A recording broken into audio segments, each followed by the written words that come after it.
पर्यटन से जुड़ी हुई है। पूरा महादेव के लिए भी हम लोगों ने बहुत बड़ी कार्य योजना बनाई हुई है, बहुत बड़ी कार्य योजना बनाई हुई है। मुझे वहां से जमीन पे दर्शन करने का अवसर नहीं मिला, लेकिन मैं गत वर्ष भी और इस वर्ष भी पुष्प वर्षा के लिए कावड़ यात्रा के दौरान जरूर आया था। मैं कावड़ यात्रा का निरीक्षण इसलिए भी करता हूं, पहले कावड़ यात्रा में पिछली सरकारें रोक लगाती थी। हमने कहा भी कावड़ यात्रा रुकेगी नहीं, कावड़ यात्रा को हम चलने देते हैं। पता नहीं भगवान शंकर किस रूप में कहां पे मिल जाए। और इसीलिए भाइयों बहनों, इस पूरी यात्रा को हम पूरे उत्साह के साथ आगे बढ़ाते हैं। भारत तो पर्वों उत्सव का देश है। इसमें बैन कैसा, प्रतिबंध कैसा, हाँ, अनुशासन के साथ हम इन पर्व और त्योहारों की मर्यादा का पालन करते हुए कार्य करेंगे।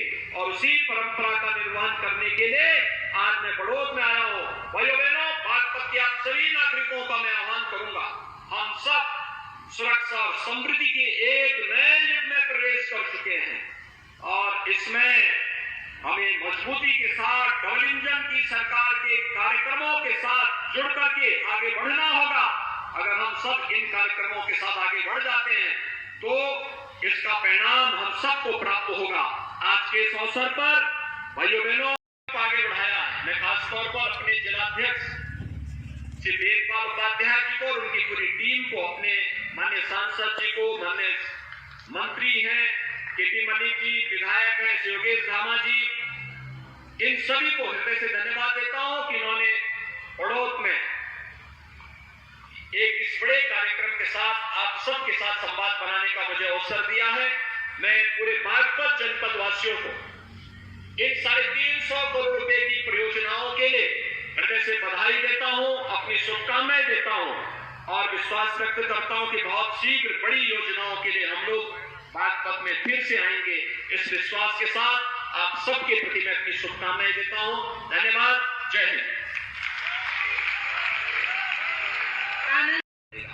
और भाइयों बहनों, विकास की उसी सोच को आगे बढ़ाने के लिए आज मैं यहाँ पर आया हूँ। मुझे बहुत अच्छा लगा कि बागपत में आज विकास के बारे में लोगों के मन में एक जागरूकता पैदा हुई है। लोग तेजी के साथ आगे बढ़ना चाहते हैं, दुनिया की तरह आगे बढ़ना चाहते हैं।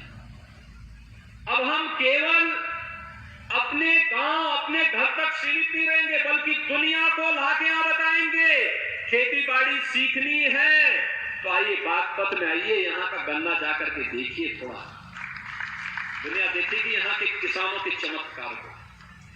यहाँ का किसान, अन्नदाता किसान भी तो सम्मानित होना चाहिए, उसके पुरुषार्थ और उसके परिश्रम को भी तो सम्मान मिलना चाहिए। यहाँ की कारीगरी को भी तो सम्मान मिलना चाहिए। यहाँ के शूटर को भी तो वैश्विक मान्यता मिलनी चाहिए।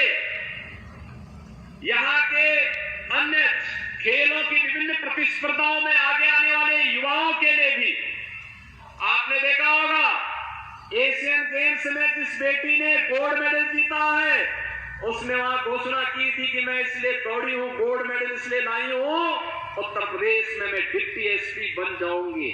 और हमने कहा चिंता मत करो बेटी, जब हम लोग हैं तो डिप्टी एसपी जरूर बन जाएगी। भाइयों बहनों, आखिर इन बेटियों को भी तो आगे बढ़ने का अवसर मिलना चाहिए।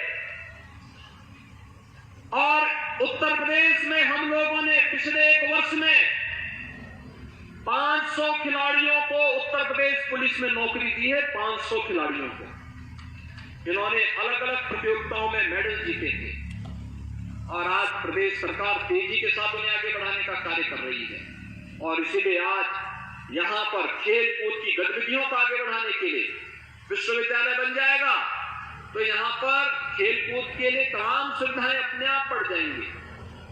नई विश्व लाइब्रेरी बनेगी, नए भवन बनेंगे, नया इंफ्रास्ट्रक्चर आएगा, नए सिरे से संभावनाएं आगे बढ़ेंगी, नए नए पाठ्यक्रम के साथ युवाओं को जुड़ने का अवसर मिलेगा। जिस कार्य के लिए आपको दिल्ली विश्वविद्यालय में, GNU